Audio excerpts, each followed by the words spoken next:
그저께 저희 장모님 히아신스 자매 어머님의 소천하신 지 4주기가 되는 날이었습니다. 그래서 바로 1년 후에 저희 또 아버지도 소천하셨는데 뭐 여러분들도 뭐 많이 느끼시고 계시겠지만은 시간이 흐르면 흐를수록 그동안 늘 같이 있을 것만 같았다. 함께 했던 이들과의 그런 이별이 이렇게 점점 늘어나는 것을 느끼게 됩니다. 또 저희 마을에서도 전혀 생각지도 못했던 분이 또 얼마 전에 갑자기 젊은 나이에 하느님 곁으로 가셔서 저에게 많은 또 슬픔을 주었죠. 회자정리라는 말 있죠? 네, 회자정리라는 말처럼 회자정리는 순리죠. 네, 순리이지만 그렇지만 그 슬픔과 아쉬움 그리고 그 인생의 허무함도 우리가 함께 느끼게 되는 것은 어쩔 수가 없는 것 같습니다. 오늘 일독서에 그 다윗의 마음이 그랬을 겁니다.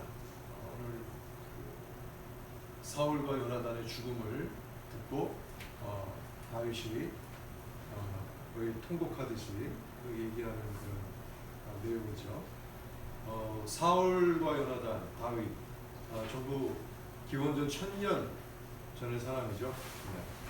우리가 성서를 볼 때 좀 그 시대에 대해서 좀 간단하면서도 좀 쉽게 이해할 수 있으려면 한 기원전 2000년 정도부터 생각을 하시면 돼요.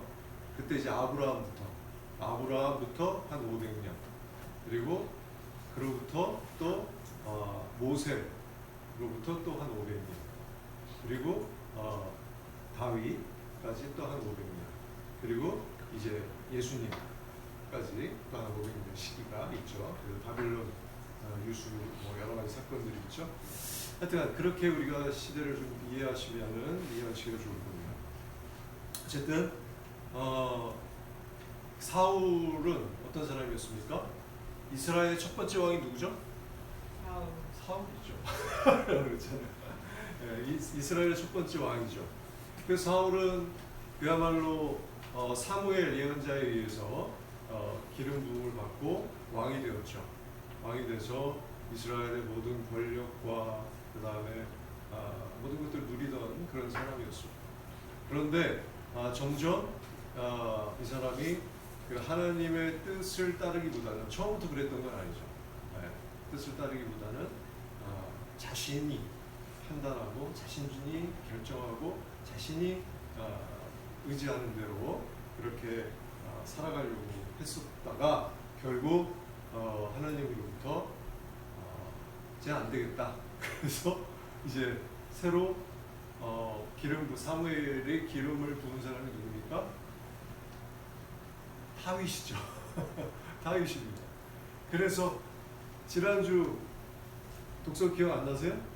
뭐 이렇게 다윗이 돌팔배 쫙 해서 블레셋 장수의 이마에 돌을 박아서 이제 승리를 이끄는. 다윗의 인기가 굉장히 이제 점점 높아지고 또 사울의 아들이 셋이 있었죠. 그 중에 큰 아들이 요나단입니다.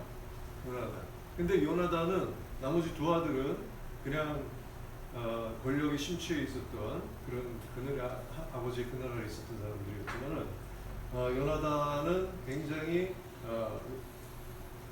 정신이 맑았던 사람이죠.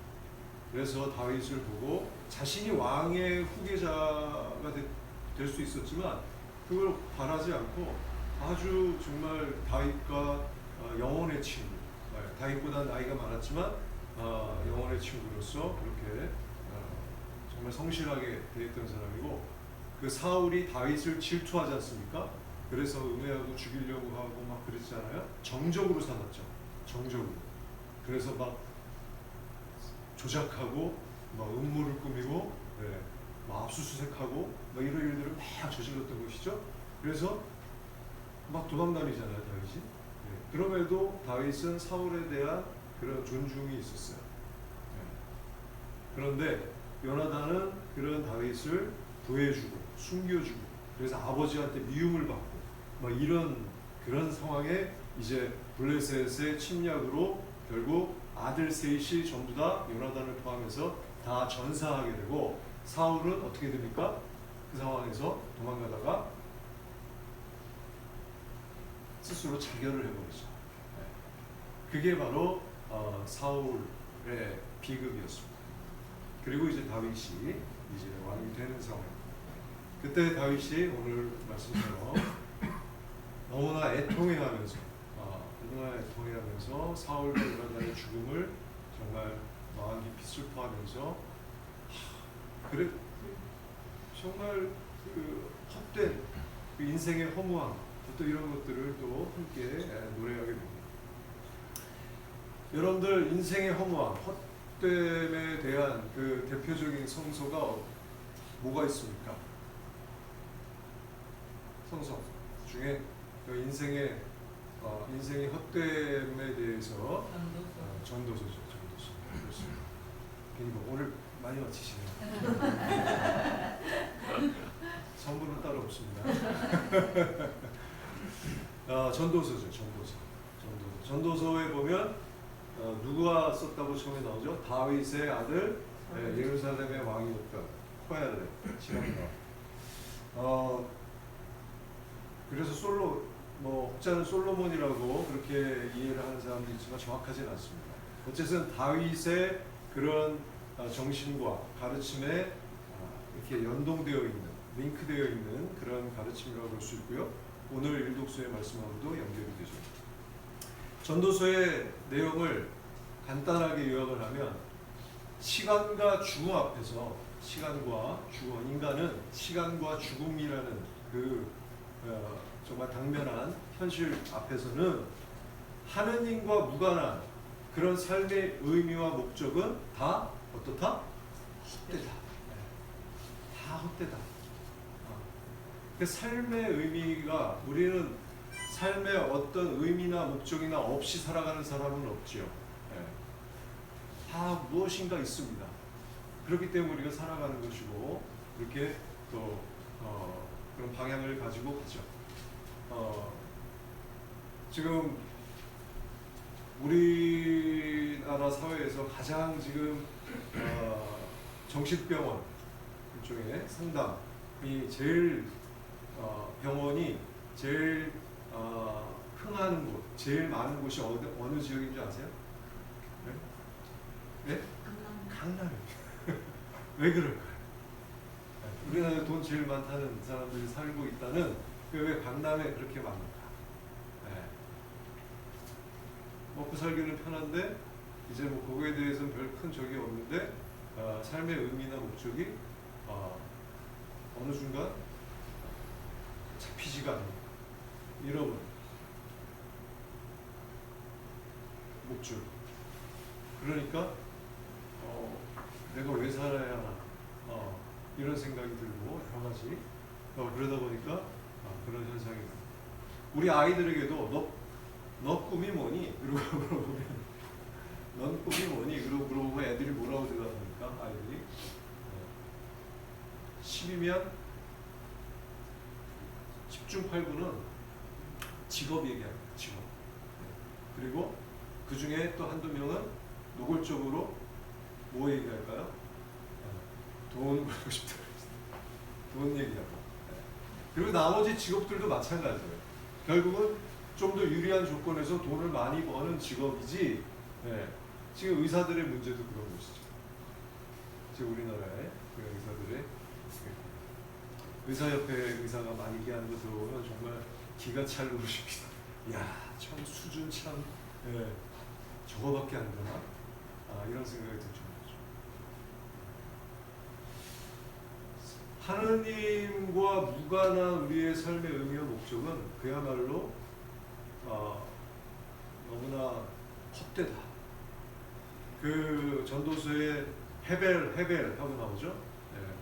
우리나라 말로 헛되다라고 번역을 했지만 헤벨이란 말은 원래 수증기나 연기를 의미합니다.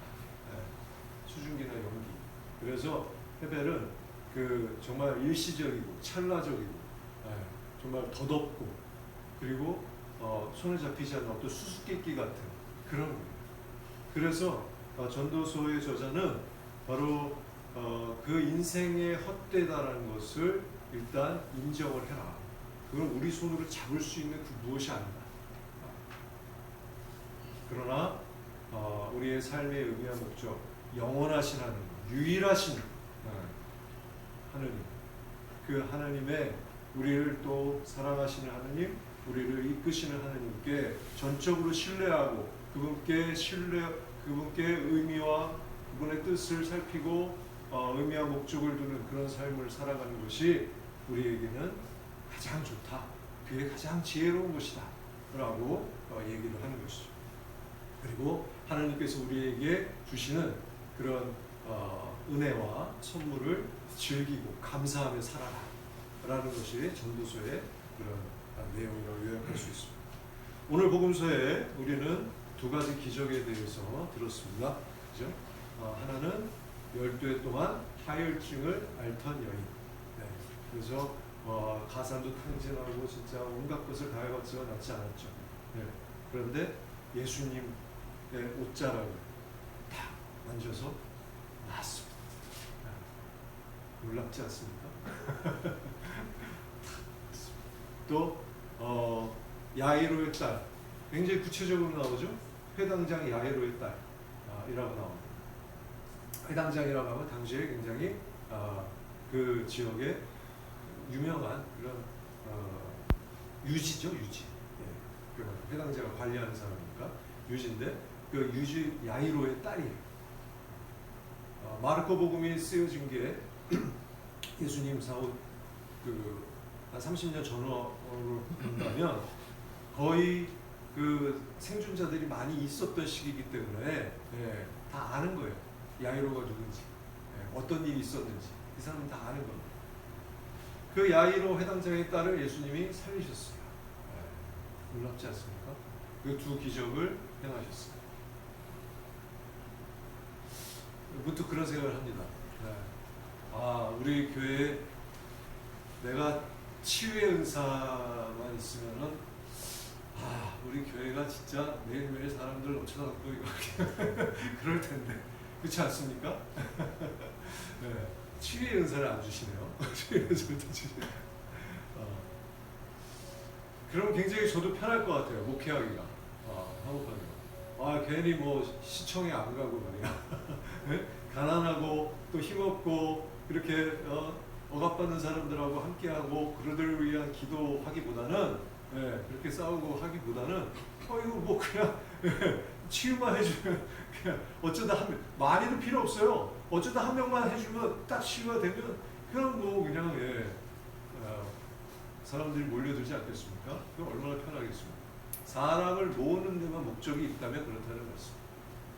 하나님의 뜻이 아닌 거죠. 마찬가지로 오늘 예수님께서는 마지막에 43절에 뭐라고 말씀하시죠? 그 두 기적 이후에 마지막에 사람들에게 뭐라고 얘기하십니까? 네? 다른 사람들에게 절대 말하지 마라. 얘기하지 마라. 그러셨어요. 그 이유는 뭐겠습니까?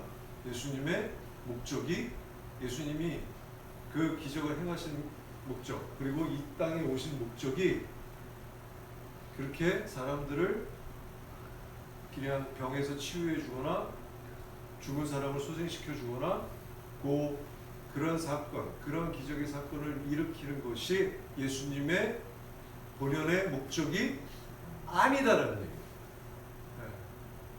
만약에 그게 목적이셨으면 널리 알려. 그리고 사람들 좀 많이 모일 수 있게 한 번에 한 2-3만 명 모일 수 있게 좀 이렇게 옷도 좀 짓고 말이야 이렇게 했겠죠. 예수님은 그렇게 하시지 않았어요. 당신의 목적이 아니라는 얘기예요. 아니라는 얘기예요. 혹시 여러분들 견지망월이라는 그 성어 아시죠? 견지망월. 불경에 나오는 말이죠. 손가락으로 달을 가리키는데 손가락을 보면서 달을 잊어버린다는 얘기죠. 네, 달을 잊어버린다는 얘기예요. 손가락만 본다는 얘기예요. 손가락은 달을 가리키고 있는데 손가락은 보고 달은 잊어버린다. 그러니까 견진망월. 예수님의 오늘의 기적은 뭡니까? 네,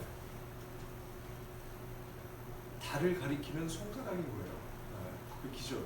예수님의 오늘의 기적을 일으키신 것은 당신의 사랑과 당신 정말 치근한 마음과 그런 자비에서 일어난 일이지만 그것은 달을 가리키는 손가락이지 그 자체가 아니라는 거죠. 예수님은 분명하게 말씀하셨죠. 뭐라고 그러셨습니까? 이 땅에 당신이 오신 이유 뭐라고 그러셨어요?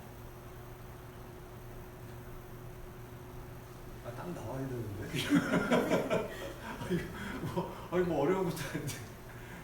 하느님 나라의 기쁜 소식을, 하느님 나라가 왔다라는 거, 하나님이 늘 너희와 함께 하시고, 그리고 하나님이 바로 너희와 동행하시고, 그리고 영원한 생명에 이르는 길에까지 너희를 인도하신다라는 거, 하나님이 계신다는 거, 그 기쁜 소식, 다른 곳에서 삶의 의미와 목적을 찾을 게 아니라는 거. 너희의 삶의 의미와 목적은 변함없으시고 영원하신 바로 그분이, 그분이 너희와 함께 하신다. 그리고 그냥 함께 하시는 것이 아니고 정말 하나님은 사랑이시다라는 것을 예수 그리스도를 통해서 다 드러내는 그 기쁜 소식인 거죠. 그것은 우리에게 삶의 의미와 목적에 있어서도 마찬가지입니다. 기쁠 수밖에 없어요. 왜? 나머지는 다 시간과 죽음 앞에서 다 헛되고 헛된 것이기 때문에 다 사라지는 것이고 일시적인 것이고 찰나적인 것이기 때문에 그렇습니다. 그러나 하느님은 변함없으시고 영원하시고 유일하시고 그리고 생명, 오늘 기적처럼 모든 생명을 주관하시고 또 그 근원이시고 그리고 정의와 심판의 주관자이시기 때문에 바로 우리가 우리의 삶을, 일상의 삶을 살면서도 하나님의 뜻을 살피고 우리가 하나님과 연결해서 우리의 삶의 의미와 목적을 잘 분별하면서 기억하면서 살아간다면 사실 우리는 굉장히 자유로울 수밖에 없습니다. 다른 데 휘둘릴 필요가 없습니다. 당연히 평화로울 수밖에 없습니다. 그리고 우리는 우리 안에 희망을 간직하며 살아가는 겁니다. 그거는 뭐 죽음마저도 어떻게 할 수 없는 것입니다. 그러나 그 밖에 다른 우리 인생의 의미와 목적은 참으로 헛되다. 바로 오늘 일독서의 사울이 그랬던 것이죠. 사울에서 이스라엘의 초대 왕으로서 모든 권력과 권한을 가졌지만 그걸 누렸지만 어떻게 됐습니까? 참으로 허무하게 스스로 목숨을 끊었습니다. 그 아들들도 전부 이렇게 사라졌습니다. 왕자들이었죠. 그러나 다윗은 바로 그런 허무함을 슬퍼하고 또 그렇게 살았던 것이죠. 물론 나중에 다윗도 잘 가다가 또 하나님 뜻에 어긋나는 그런 일을 저지르기도 했죠. 그것이 또 인간이기도 합니다. 오늘 우리가 하나님으로부터 정말 우리의 삶이 정말 의미 있게 또 우리의 삶의 목적이 하나님과 연결해서 우리가 살아갈 수 있는 그런 지혜로움을 우리가 살아가야 하는 그런 것이 얼마나 중요하고 그런 시대입니다. 그런 시대로 우리가 살고 있는데 우리는 이미 그러한 하나님의 자녀로서 또 백성으로서 또 그리스도 예수님의 형제로서 이렇게 불리움을 받았어요. 그게 얼마나 은혜롭습니까? 그게 감사한 거예요. 그죠? 정말 우리가 매일매일 감사할 수 있는 이유가 바로 여기에 있습니다. 그래서 때는 우리가 살아가면서 힘들 때도 있어요. 현실적으로 경제적으로 힘들 때도 있고 내가 원하는 그 여러 가지 일들이 잘 이루어지지 않거나 아니면 건강상의 문제가 있을 수도 있습니다. 또 자녀와의 또 아니면 다른 사람들과의 관계 속에서도 어려움이 있을 수 있어요. 그것은 오늘 제가 말씀드린 전도서의 지혜의 말씀에 의하면 뭐냐고? 그러면 벌어지는 일이에요. 우리 인생의 한 부분이래요. 그렇지만 그 안에서도 하느님을 통한 우리 삶의 의미와 목적은 변함이 없는. 변함이 없는. 그래서 우리가 어디에 있든 무엇을 하든 우리는 늘 하나님과 함께 또 하나님을 신뢰하고 하나님께 의지하며 우리가 또 그분의 뜻을 우리 안에서 살피고 또 선택하며 살아가는 그런 은혜를 받은 사람들이기 때문에 그렇게 우리가 살아간다면 우리는 참으로 늘 평화 가운데 또 희망 가운데 살아갈 수 있다. 그것을 잊지 마시기 바랍니다. 그리고 이 땅에 하나님 나라를 위한 그런 하나님의 뜻을 우리가 함께 살피는 교회로서 살아갈 때 우리는 우리의 신앙생활 또 우리의 교회가 의미가 있다는 것을 또한 기억하시기 바랍니다. 잠시 묵상하시겠습니다.